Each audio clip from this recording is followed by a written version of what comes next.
What's good, everybody? It's your boy, O'Shea Duke Jackson, back at it again with another episode of the Celebrity Junk. So my good brother in arms, Duke, in the Don YouTube channel, my good brother out there holding forth in Chicago. A lot of my news I can get from some of the things that I'm hearing here. Not most of it, but I get a good portion of the updates regarding other YouTubers come from the Duke and Don YouTube channel. And he had a live stream last night called Just Pearly Things is officially leaving the red pill. The grift has ended.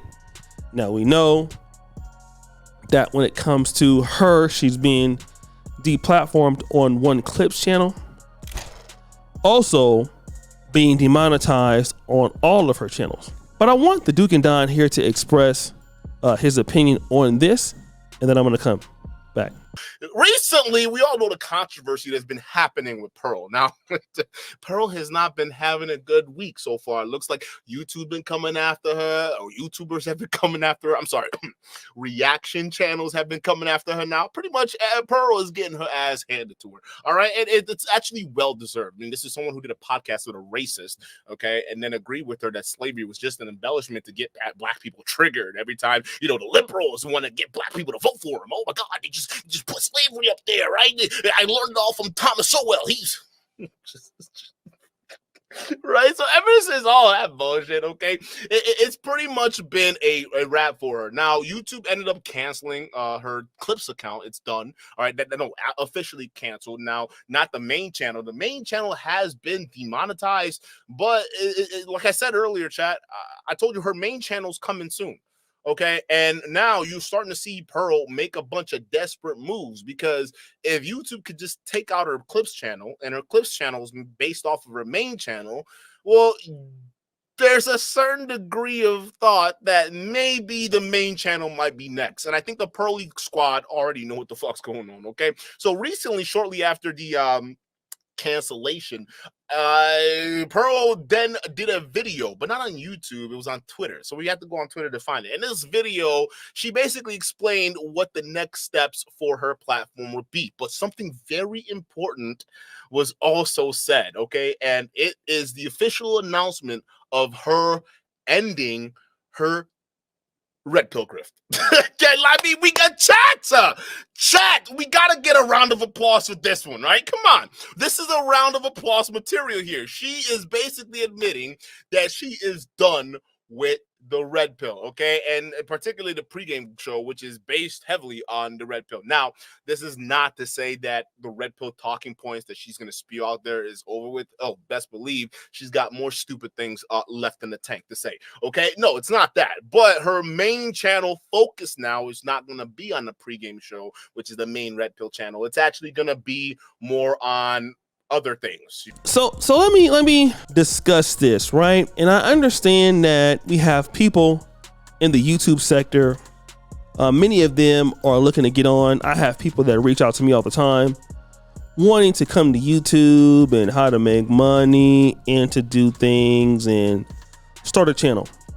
Do you want to know what I found for those people? They are the people that get out of the business the quickest, because these people are not in the business because they love it. They're in the business because of what they feel the business can do for them, which is not a problem. We're all in the business of making money.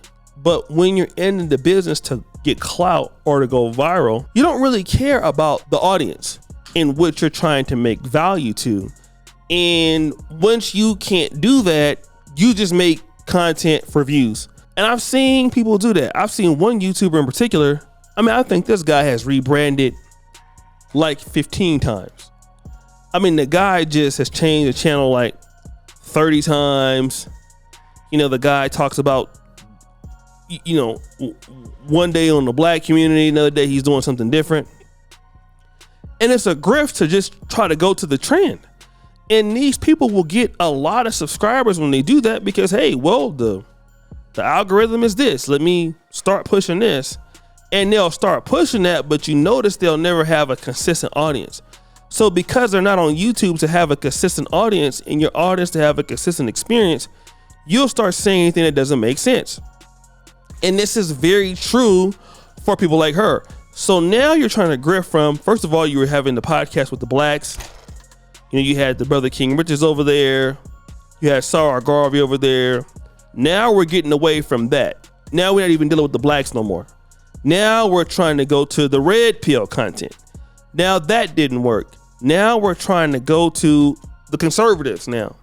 And so when you continue to oscillate between all these different content strategies, you find yourself having to do one thing, which is to say anything to go viral, because you don't want to put in the work and the time to really build an audience based on a niche. You want to build an audience based on clicks and views, and we all want to have views on YouTube. Everybody does. But when you want to build an audience based on clicks and views, then you get demonetized. Now you want to talk about, you know what? I don't want to interview girls anymore. I think interviewing women is stupid. It's not about interviewing women that's stupid. It's your thirst for the stuff is stupid. Okay? All of that. That's the situation. Okay? So she's silly as hell. All right, guys? Very, very silly. And again, now you done got yourself demonetized, and there's too many YouTubers trying to chase the bag instead of chasing the audience. My brother in arms, LAR movement, he just came here to see me. Really good friend of mine. We don't get to talk every day because I'm so busy running around here in Africa, looking like a chicken with his head cut off. But you know, he came to see me, and me and the brother have been in this black male space, content space, when it wasn't even profitable. So in 2016, we are now in 2023. And guess what? We done had guys that have transcended the manosphere. Kevin Samuels, the Passport Bros came out of here, just letting the community grow. And I think that with so many people in business in general, and even on YouTube, you're looking for the bag instead of looking for the opportunity to grow, to collaborate, to work with the brothers, to let the content develop. And we're not doing that as a community. We're not serving the community that we're already in. So we're just trying to blow up. And we always see when guys trying to blow up based on controversy and that stuff, like Just Pearly Things. Hey, you said Tommy Soda, Moisture Mayor. Okay. You see it with people like Zerk, Fresh and Fit. They get canned instead of looking for the value. And I want to tell everybody in the business world, I don't care what you're doing, look for the value. That's why DJ Mustard had a song called 10 Summers, an album called 10 Summers. Because, man, Mustard wanted to be in the game for 10 years. You know, we don't think about, you know, if you have small subscribership, what about the subscribers that will go and recommend you other folks? It take time for folks to get you to, you know, watch you. You ain't got to be silly like Pearly Things and just saying any goddamn thing for somebody to watch you. You know, saying something silly like, oh, 16-year-olds is sexier than 26-year-old women. Then when you get demonetized, you talk about, oh, I don't want to date. I don't want to talk about these people anymore. I want to switch to the next thing. No, you're switching to the next thing because you're silly as F. You don't make no goddamn sense. That is why you want to switch. You need to be quiet. Seriously. You're not making any kind of sense. Point blank, kill it. Point blank, period. So this is why so many people in business, especially in the content creation business, they try to chase what people, you know, instead of just trying to be themselves, trying to get more clarity. And that is exactly why she's going to keep on grifting it up. And that's another thing too. A lot of folks have big subscriber channels, but don't have no engagement. 1 million subscribers, 2 million subscribers. And when they put up a video, 1,000 views. I'm talking about you, Donovan Sharp. Ha! Donovan Sharp. I got to make a whole video about you, bro. Donovan Sharp, your channel is dead, bro. Lord have mercy. You put that channel in the morgue, family. Terrible. Awful. In fact, let me go ahead and talk about that on the next clip. So guys, what do you think? It's your boy O'Shea Duke Jackson back at it again. Another episode of The Celebrity Drunk. I appreciate you for all that you do. Subscribe to the bell. We're out.